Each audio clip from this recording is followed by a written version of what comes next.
क्या तुमने कभी सोचा है जब तुम आखिरी सांस ले रहे होंगे तब तुम्हारे आसपास कौन होगा? तुम्हारी फैमिली होगी, तुम्हारे कुछ खास दोस्त होंगे, रिश्तेदारों में भी क्लोज रिलेटिव्स ही रहेंगे, लेकिन एक इंसान और होगा।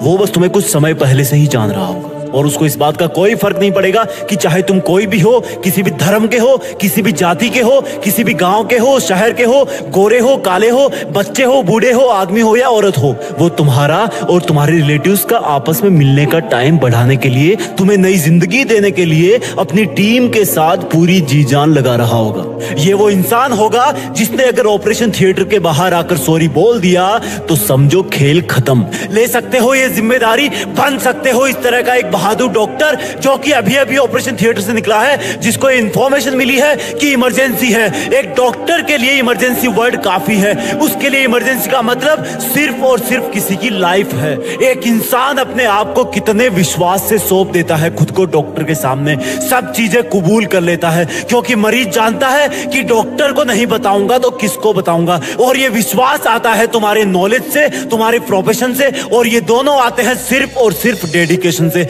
डेडिकेशन के लिए सैक्रिफाइस करना पड़ता है, पढ़ाई करना पड़ता है, सीखना पड़ता है। ये तुम्हारी एमबीबीएस के लिए एंट्रेंस एग्जाम तो एक छोटी सी परीक्षा है जो सिर्फ और सिर्फ तुमसे पढ़ाई मांग रही है। जब असल में तुम डॉक्टर बन जाओगे तब हो सकता है तुम्हारी फैमिली में किसी का बर्थडे केक पोस्टपोन करना पड़े, क्योंकि हो सकता है उस वक्त कोई इमरजेंसी आ जाए। उस सैक्रिफाइस के सामने आज के एग्जाम वाले सैक्रिफाइस बहुत छोटे हैं। अभी सिर्फ तुम्हें आलस छोड़ना है, बिना रुके मेहनत करनी है, क्योंकि डॉक्टर की चैलेंजिंग लाइफ में अगर एक बार सर्जरी रूम में घुस गए तो उसको पूरा करके ही बाहर निकलना है, अधूरा नहीं छोड़ना है। और अगर तुम नहीं कर सकते ऐसा तो प्लीज किसी और नौकरी की तैयारी कर लो, क्योंकि डॉक्टर का व्हाइट कोट बेदाग होता है। उसको पहनने का मतलब है कि सामने चाहे कोई भी हो, अगर उसको मेडिकल प्रॉब्लम है तो वो बिना कंडीशन उसकी हेल्प करेगा। ये जो गले में स्टेथोस्कोप होता है वो जिम्मेदारी की माला है। तुम्हारा काम, तुम्हारा प्रोफेशन डायरेक्टली लोगों की लाइफ से जुड़ा हुआ है। आईसीयू के बाहर जो रिलेटिव्स की भीड़ है वो इसी चीज का वेट कर रही होती है कि कब डॉक्टर बाहर आए और बोले कि चिंता मत कीजिए,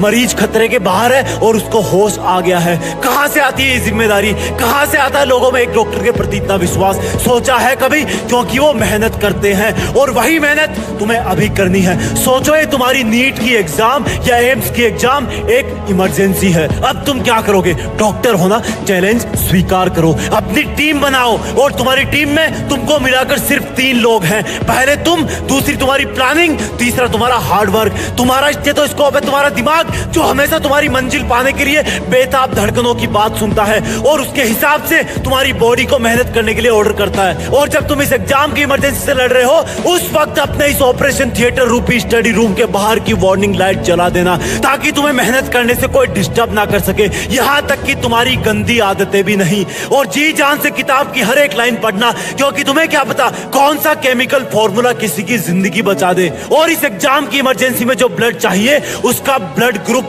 जे होना चाहिए, यानी कि जोश। जब तक तुम इस एग्जाम को क्रैक ना कर लो तब तक शरीर में जे ग्रुप वाला खून दौड़ते रहना चाहिए। जब तक मिशन पूरा ना हो तब तक क्विट मत करना। तुम्हारी हर एक सेकंड पर एग्जाम के पेशेंट की हर एक सांस चल रही है। इस तरह से तुम डेली मेहनत करना, पढ़ाई को एक इमरजेंसी की तरह लेना। और सुनो, डॉक्टर बन रहे हो ना तुम, तो कभी भी चीजों में डिले मत करो, आलस को लात मारो। यकीन मानो मेरा, तुम्हारा ऑपरेशन सक्सेसफुल हो जाएगा। बड़े होकर एक नेक और काबिल डॉक्टर बनना, क्योंकि दुनिया में ऐसा ट्रस्ट बहुत कम जगह को देखने को मिलता है जैसा मरीज और डॉक्टर का होता है। मरीज बिना कोई सेकंड थॉट लाए वो सब करता है जो डॉक्टर कहता है। वही डॉक्टर अपनी मेहनत और लगन से, अपने ज्ञान से और सर्जिकल इंस्ट्रूमेंट से बहुत बड़े बड़े काम कर जाता है।